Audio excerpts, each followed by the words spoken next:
Praise the Lord. Good morning. இன்றைய ஒரு நிமிட வேத தியானத்திலே நீ மேன்மை அடைவது நிச்சயம்.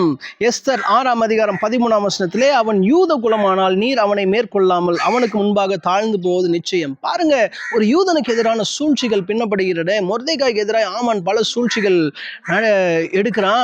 அப்போ அவருடைய மனைவி சொல்லுகிறது, அவன் யூத குலமானால் நீர் கண்டிப்பாக தாழ்ந்து போவது நிச்சயம். அப்போ யூதர்கள் என்றைக்குமே மேற்கொள்வது நிச்சயம். இன்றைக்கு ஆவிக்குரிய யூதர்களாய் ஆவிக்குரிய இஸ்ரவேலர்களாய் இருக்கிற நாம் என்றென்றைக்கும் வாளாக மாட்டோங்க. என்றென்றைக்கும் தலையா இருப்போம். என்றைக்கும் கீழாக மாட்டோம். என்றைக்கும் மேலாக இருப்போம். நாம் ஆவிக்குரிய யூதர்களானால் ஆவிக்குரிய இஸ்ரவேலர்களானால் நாம் மேற்கொள்வது நிச்சயம். கர்த்தர் உங்களை ஆசீர்வதிப்பாராக. ஆமென்.